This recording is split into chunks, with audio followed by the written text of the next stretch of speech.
Welcome into an emergency edition of the PHNX Suns podcast, brought to you by our friends at 1AZ Credit Union. Look, we got news. News waits for no one. Eric was in his car driving home from PHNX Suns, and news broke, thanks to Shams Charania, that Mark Williams, the Suns' restricted free agent center, has agreed in principle to a 3-year, $38 million contract to come back to the Suns. Eric, what's your initial take when it comes to the Mark extension? That I got beef with Steven Prejean Gardner, who called me while I was driving and said, "Did you see the Mark news?" I said, "No, what Mark news?" He goes, "They signed and traded him to Atlanta for Onyeka Okongwu." And I freaked out in my car. And he's like, "I'm just kidding." But I actually think this is a pretty reasonable price for Mark Williams. I didn't think that Mark was going to have a really big market. Now, obviously, this makes Tuesday a little bit more boring, and I think it opens up a bigger conversation, Espo, to have about continuity and maybe the risks and reward of running that back. But on paper, around $13 million a year for Mark Williams, hopefully starting a little bit lower, maybe anywhere like $11.5, $12 million with some small raises over the next 3 years, feels reasonable for a probably bottom third starting center in the league, but certainly somebody that had a massive impact on the Suns when he played this year. Maybe statistically the numbers were down from what he was at Charlotte, but it was very clear that once he started dealing with some injury issues, which I'm sure will be a very long conversation that we have today, that the Suns started to really suffer when he wasn't himself. So you're not paying him like a max contract player. You're not paying him like any more than what you would be paying a guy like Colin Gillespie. So I feel okay with this. It's not my favorite move in the world, but I certainly don't think that it's a move that Suns fans should be panicking about. Yeah, I mean, you look at it, and over 3, like you said, I'm sure it'll be tiered like it's been reported Colin Gillespie and Jordan Goodwin's deals were, where it starts lower and then will increase over time. But in aggregate, it's about $12.6 million per year when you look at it. And I think you have them in for a year in your system. You understand it. Your trainers understand the realities of his body now, what he can handle, what he can't, and how to get the most out of him. Of anybody that's going to take a gamble on him, the Suns had the most pertinent information. I think this is a favorable deal for them in terms of finance, but it also gives Mark that security. I doubt anybody else was going to give 3 full years guaranteed to him as well. So he gets the security. The Suns get him at a price that is palatable. And we'll get to the chat. Mark, Spike, Sandman, Kara, we see all the comments. We appreciate you being here, each and every one of you. But I feel like they got a deal that is acceptable on both sides. They are a first apron team now, but you look at it and you go, okay, Mark is making okay money, but even if he slides into kind of that backup role to Khaman at some point in these 3 years, it's not a ridiculous contract. And playing some limited minutes or fewer minutes is probably better for Mark in the long run overall. Mark's future in this league might be as a backup center, and I don't say that in a derogatory sense. Good backup bigs, good backup players earn themselves a hell of a lot of money. Minnesota's going to be paying their backup point guard about $20+ million per year next year in Ayo Dosunmu. So when you look at Mark, there's obviously a ton of risk with this, Espo. I do think that it's a nice controlled contract, and we could talk about the upside of the risk. Mark played his healthiest season last year. Obviously, he didn't end it healthy. That leaves a sour taste in a lot of Suns fans' mouths, and I think understandably so. If he flipped it around and played 60 games but missed the first 20 of the season, we're talking about this a completely different way. So if Mark Williams does have, let's just say, relatively okay health, 60-plus games a year, playing anywhere from 20 to 30 minutes a game, he can start for you. This contract is really, really reasonable. And having this guy under contract for the next couple of years is a pretty safe bet. It doesn't mean that you don't believe in Khaman Maluach. It doesn't mean that you don't believe in Ighodaro. It just means that you might also need a guy like Mark Williams, who is the elder statesman in that room. So if this works out on the good end, Espo, and he does end up playing like he did this past season, it's a worthy contract. There's then the other side of it, though, which is, if man hits and Oso hits, where do the minutes come from?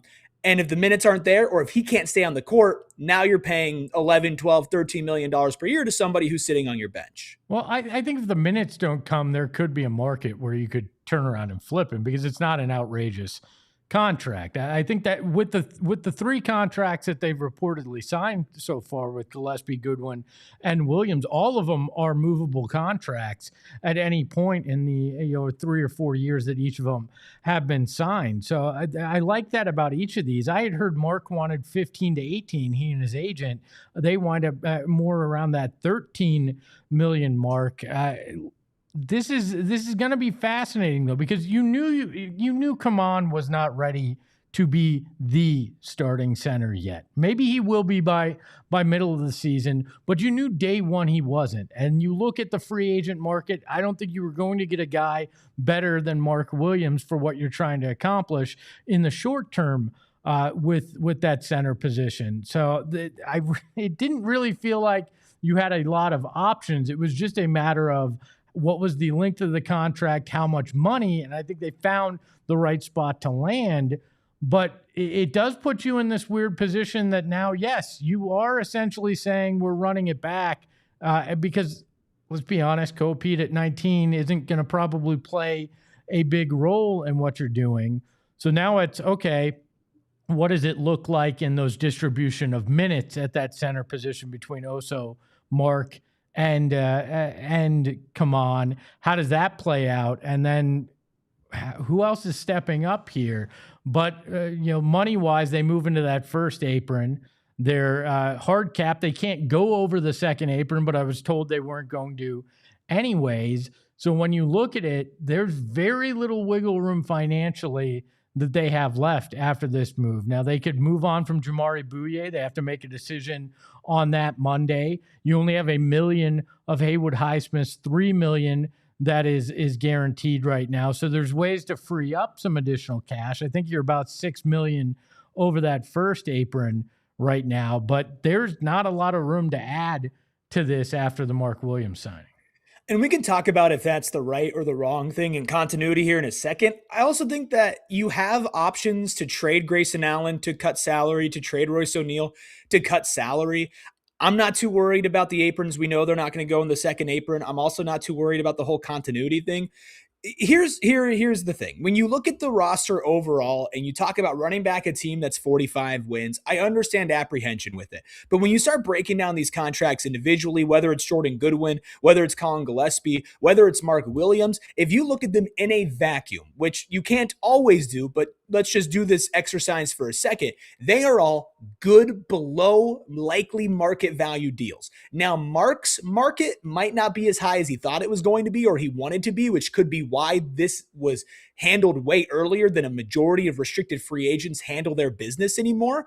So that could be a part of it, but I would still consider this a relatively under market value contract for Mark Williams. That's great business. This is a commitment, Espo, but it's not like a commitment.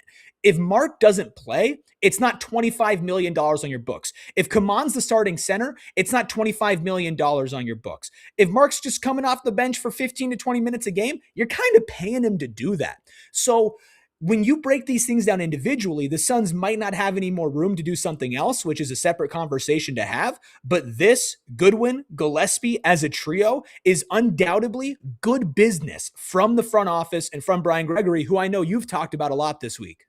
Yeah, I mean, there's some room. It's not a huge amount, but yeah, this isn't putting the wedding ring on Mark. This is a promise ring. If we're looking in the scale of how much the commitment is with him here, and yeah, Brian Gregory has run smart business. He's changed things over the 12, 13 months since he arrived here. They went from a team with no hope whatsoever, no future. I mean, they were ranked dead last by ESPN in their futures ranking. And now they're sitting here with young players, a different roster that wound up making the playoffs this last year. They're in a much better spot. Now, they're far from being a finished product. There's a lot of work to do. They did the tear down. They've rebuilt the walls, but there's still, a lot to finish there. But you're in a pretty good spot. I saw Smooth Criminal in the chat say, well, this means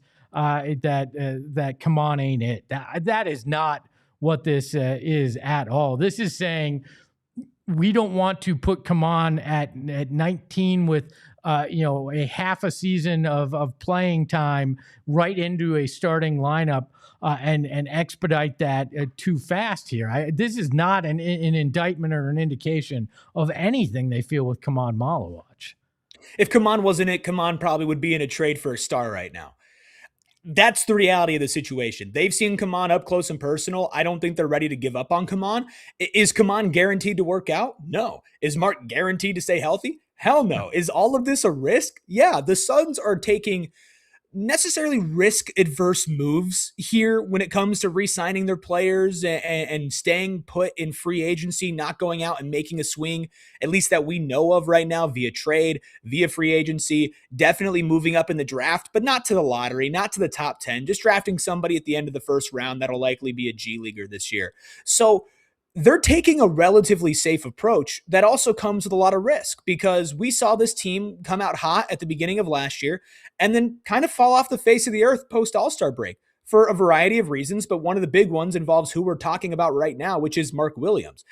If they didn't believe in Khaman Maluach, they wouldn't have just put this money towards Mark Williams. They would have gone out and got a different center, a center that's much more reliable. They might have been in the beef stew trade conversation if they didn't believe in Khaman Maluach. So I think that these two things can coexist realistically. As much as we'd all like Khaman to be the starting center for the Phoenix Suns as soon as possible, it's best for all parties involved if he's eased into it. If he goes and he earns it, there's nobody who's making a max amount of money that's going to stop him from earning it. But I could see for Khaman, the earliest that he starts is around the All-Star break. And I think that's what the Suns want.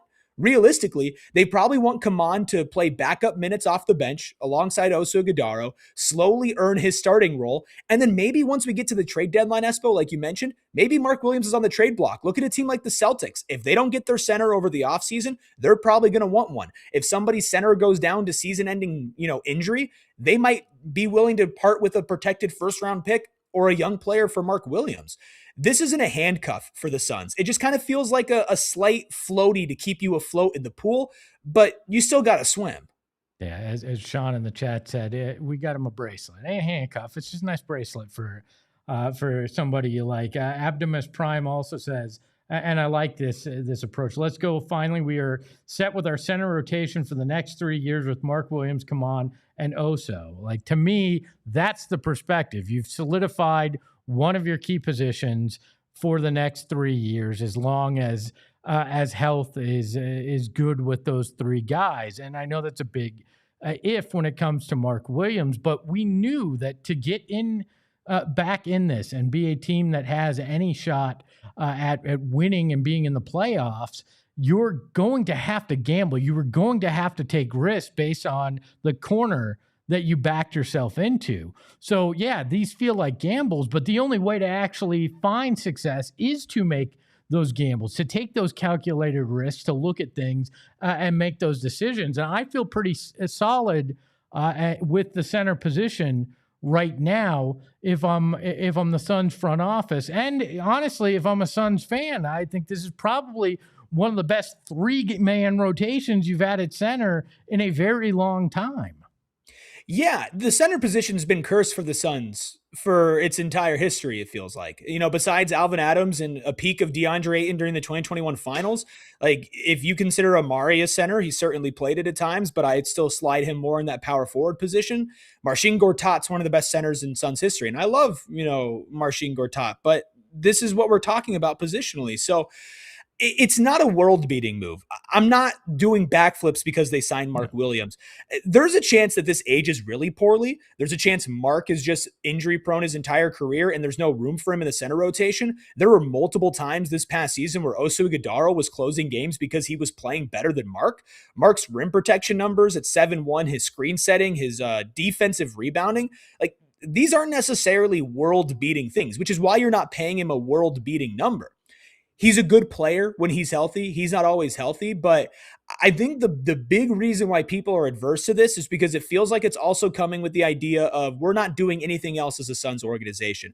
Do you think it's done, Espo? Do you feel like the Suns have made their last move before free agency's even started? I mean, I think they've made their big moves. I think they'll probably add some kind of power forward or somebody with height to the mix. I mean, Everybody has heard the name Dean Wade, and kind of a bunch of people have grimaced, but I think it'll be somebody of that kind of ilk that could come in, has a handful of skill sets that could help you. But there's no Ja Morant trade that people are waiting for. There's no sexy move that's going to be made right now. Everybody wants the SI swimsuit edition. And you're looking at the Sears catalog. Like that's what it is. It's the Sears catalog of moves. It's stuff you need. It's not going to be anything crazy for this team. And I think that people have to accept that. Now, you want to argue that's a mistake? That's fine. I mean, Edward says this is a mistake, and I understand why people would have that view.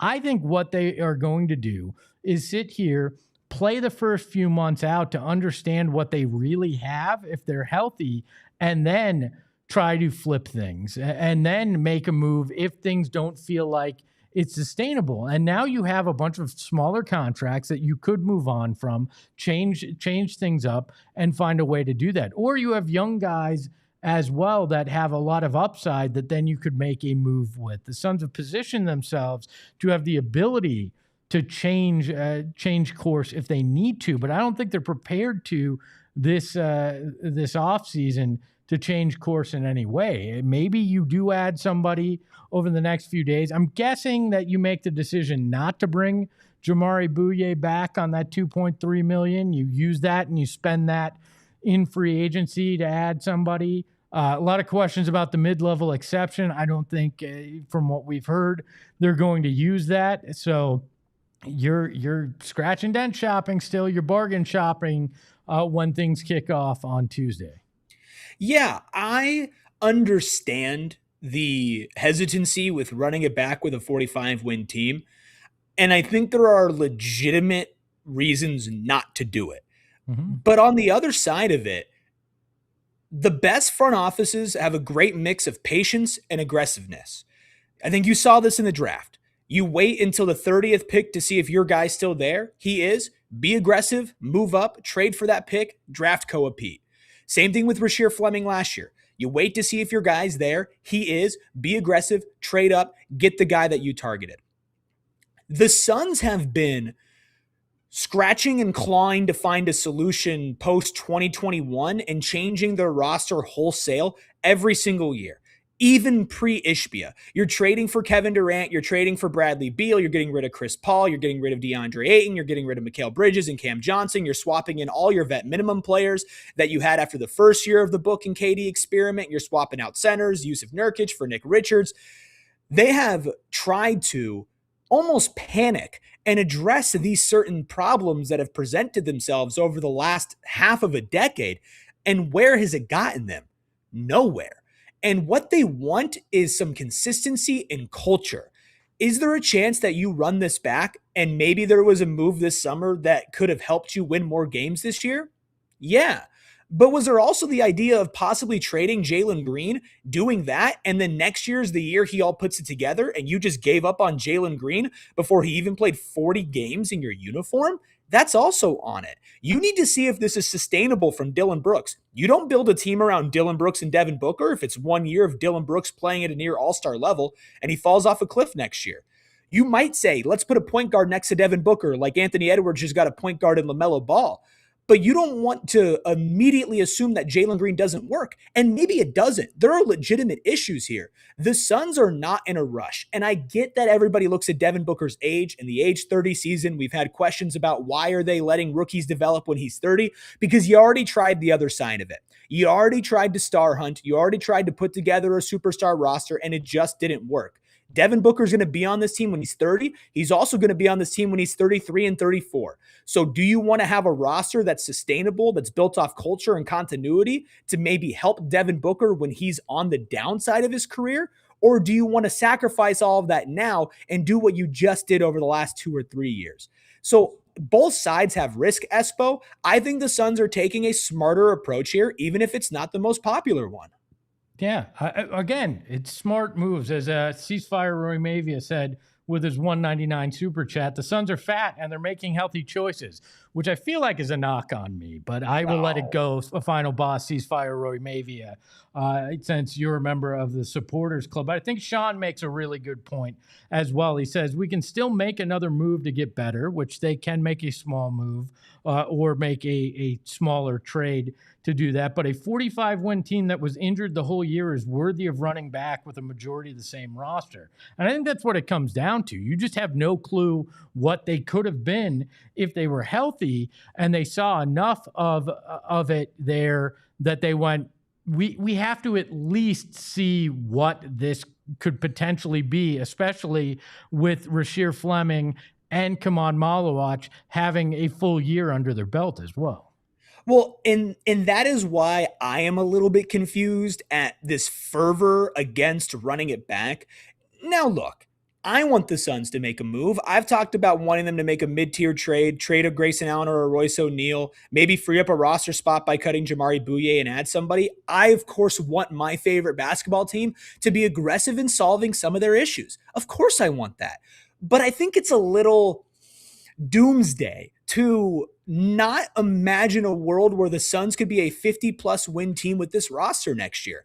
Sure, maybe they aren't. Like, again, it's all risky, but we all believe in Rasheer Fleming. We all believe in Khaman Maluach. A lot of us believe in Ryan Dunn and Ighodaro, maybe not as much as others, and maybe some don't believe in them at all. We all believe that these guys can get better.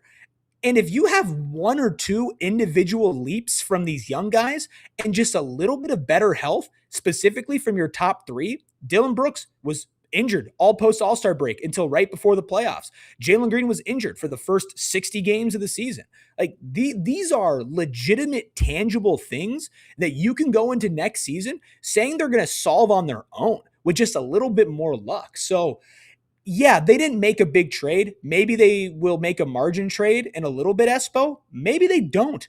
Grayson Allen was also injured all of last year too. So this team can run it back, win 50-plus games, assess this team legitimately in the regular season and the postseason. And if there's one thing we know about the NBA is that a star is always going to be available. Did you think LaMelo Ball was going to get traded today, Espo?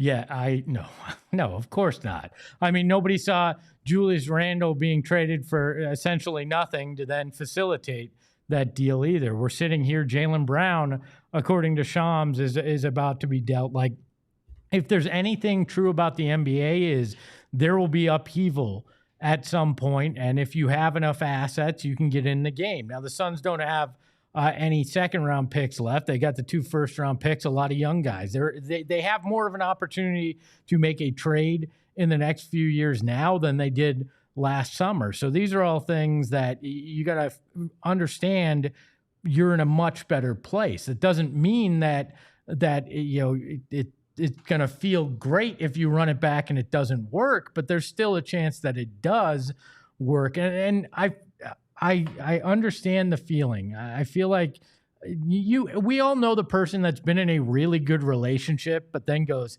yeah, but could that be better? And they leave that really good relationship to chase something, and it doesn't work out for them. Very much like the Suns did when it came to chasing Kevin Durant in the first deal.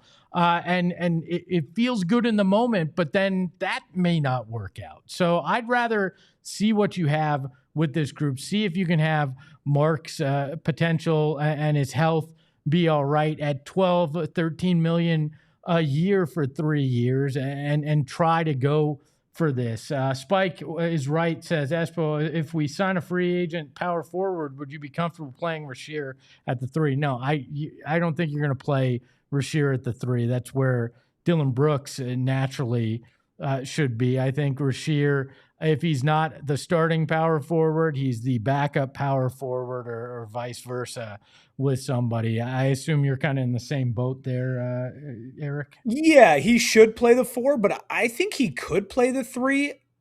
It all kind of depends on who's the 4 and who's the 5. I know it's kind of a cop-out answer. Look, Espo, at the end of the day, the Suns want clarity and continuity. And the clarity might come from running it back and realizing that this team isn't it. And to go off of what you said about the relationships, at the end of the day, everybody in the NBA is dating for marriage. Everybody wants a ring. Okay, whether you're going to try to tank, whether you're going to try to build through getting superstars, whether you're going to try to just do it like a small market team and make good signings and retain these players that you find out of nowhere, there's a lot of different ways to get a ring. And this might not be the team that gets you that. Honestly, I'd be shocked if it was. You're not running it back and going to be contending to be a top 3 team in the West. And that's what everybody wants out of their team. And I understand that some people are going to be upset that that is not going to be the outlook for the Suns. But what you also need to do is you need to date before you get married. You need to figure out what is right, what is wrong, what you like, what you don't like, so that you can go and you can make the right decision for you. You need to figure out if this is a roster and a core that you can build around. You need to see these young players tested. You need to see Jalen Green tested. You need to see Mark Williams tested and Dillon Brooks tested. And by all means, Devin Booker tested as he goes through probably the latter stage of his prime. There are a lot of questions with the Suns, and if they swung for Ja Morant or LaMelo Ball or Zion Williamson or Jaylen Brown, there would be questions that accompany that too. There will be opportunities to make big swings, big moves, big changes. The Suns looked at the roster and said, now's not the time. And if you don't like that, that's your prerogative. And I totally understand where you're coming from. I personally am excited to see what this team can do and excited to figure out what the persistent problems are. And then I think once we get to trade deadline, Espo, we are going to be very busy talking about, will the Suns make a move to either get back to relevance or to take that next step into going for that ring. Yeah, Sean in the chat just misquoted you. I won't read it, but if you're watching and enjoy, come on, dog. Come on, fake Sean. Eric Ruby quote in the chat. I hate doing this, but everybody does it. So, what's your initial grade of the Mark Williams reported contract? I'll give it a B. I think it's really good business. I am a little worried about Mark Williams. I would have preferred for him to come back on the qualifying offer for 1 year. The multiple years of control can be a good thing. It could also be a bad thing if Mark is just completely injured and nobody wants to trade for him. And now you, again, with having $20 million in dead cap, have another player who you just can't look at as a viable option. However, I think the positives are better than the negatives. You did need another center in the rotation. I don't know if you could have gotten another one for cheaper that would have been able to bring what Mark can bring when he's healthy. But at the end of the day, I'm not doing backflips for this deal, but I'm also not throwing away all my Suns merch. I'll give it a B. Solid move, good value, and kind of good business. Mark Williams, the player, though, has a lot of room to grow even on that type of contract. I'll give it an A, but only because it fits alignment, and that's what this is about. Is I could have given it a C for continuity to either of those, because this is just them following their plan. They told us, they looked us in the face and said, this is going to be a summer of continuity and trying to figure that out. So that's really what they've just done. Again, a second summer that they looked us in the face at the post-season press conference and essentially told us exactly what they were going to do. They've accomplished that. They brought back the 3 guys that they had to re-sign. They did make a kind of splashy move in getting into the first round of the draft. And now we'll wait and see if there's any additional margin moves as well. Sean says B for basic, yet solid, is his take on it too. And there's a couple of other things to kind of take into account here. You traded 2 first-round picks, albeit, not great first-round picks for Mark Williams. Would be kind of tough to let him walk away for nothing. In the sign and trade market, you're likely going to get 1 or 2 second-round picks back, so that's also bad business. Another thing to take into account is that Mark Williams did have his healthiest season, and the Suns had a plan for him. They'll continue to have that plan and kind of move with that as well. So I think the apprehension is okay. I think the hesitancy is okay. But I said this last night, Espo, and after the first night of the draft, as a Suns fan, a long-tortured Suns fan, and of course you tortured longer than I've been tortured. Thanks for calling me old. You're welcome. We have sat here and we have had so many conversations asking ourselves, what the hell is this front office's plan? What are they doing? Why are they doing this? You can agree with it or you cannot agree with it. And I think both sides have legitimate, profound arguments, some of them not as profound. But you can't argue with the fact that the Suns have a clear vision, identity, and an idea of what they want to do, and they're sticking to it. It might not work out, but that is what I want out of my front office. Yeah, I'm going to push back a little bit on you, and I agree with Mark in the chat that says now that's the sunk cost fallacy. I imagine that when you're Brian Gregory sitting there, that thinking about what you dealt for him doesn't much come into the equation as or not as much as having seen him and understanding who he is and what you think he can be. And I don't think you were suggesting that they simply made the move because they didn't want to look bad for trading 2 first round picks for him. But I certainly think it has a lot more to do with what they saw in this last year than anything. Yeah, I was thinking of the sunk cost fallacy when I said that as well. I don't think that it's a deciding factor in anything. If the right move is to let Mark Williams walk away, and I said this on the show, then you got to let Mark Williams walk away. But like you said to start this show off, you've had him in your building. He has been a part of successful basketball for you, albeit brief. You also did trade 2 first round picks for him. You identified him as somebody that you liked enough to do that. So the Suns have always had a higher opinion on Mark Williams than what a lot of Suns fans kind of feel like. So just to understand that we're operating with a front office that has been a fan of Mark Williams since before he was on the Suns. Last thing for me, Espo, we have not gotten the language of this contract yet. I don't know if you've seen, is it fully guaranteed? Are there injury provisions? That I've only seen that it was guaranteed. It does say, okay, that Sean does there say weren't fully any guaranteed options in it. So fully guaranteed contract for Mark Williams, 3 for $38 million if you're joining us here now. So starting at around $11.7 million following Keith Smith and what he said at Spot Track with 8% annual raises over the next 2 years. Are you a little concerned that there's a fully guaranteed tag to that? I know we had talked about previewing this, that maybe some injury language would have been preferable for the Suns. I mean, we still may find out that there are some injury language to it where it is guaranteed, but there's some protection for them. I don't know, but to me, it's the cost of doing business at getting him at a cheaper rate, and that you take the gamble. They have to take the gambles here. The chat, our great producer Ayrton behind the Mac put in the poll that said grade the Mark Williams re-signing. Over 60 of the almost 300 in here voted. A with 32%, B has 50%, C at 17%, and D/F at 2%. So most people, 82% overall, think this was a pretty good move for the Phoenix Suns. If you're in here in the chat, hit that like button right now. Going to help new people find the program. We appreciate it. And hit that subscribe button as well while you are here. Eric, any final thoughts before we sign off? Yeah, Mark isn't even 25 years old yet. So there is a potential for him to get better, maybe better instincts around the rim, having played more. There's a chance that he's much better suited to play 60-plus games next year. He might be better suited to play 30-plus minutes per game. Might not, but I think that's certainly on the table. Let's not put him in a box and say that he's a finished asset. There are lots of concerns and there are lots of worries with all of this, but there's certainly upside as well. And at the price, I feel very solid about it. I'm a little surprised by how overwhelmingly positive that poll went, but maybe that's just because I'm used to seeing the loud minority usually rag on every single possible thing that could happen with the Suns. So I'm excited for this upcoming season.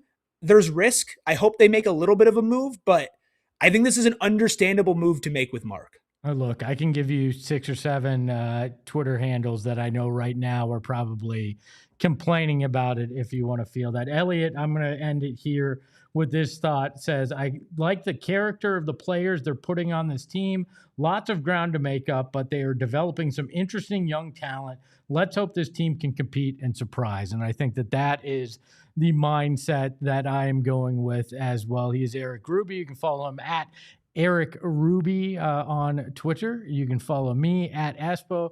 You can follow the Freckled Mamba behind the Mac at Freckled Mamba. And you can catch Eric and Ayrton tomorrow on PHNX Suns with Gil end with Steven talking about the Koa Pete press conference and more on this Mark Williams deal at around 3:30 tomorrow due to the press conference. Until then, ahoy hoy.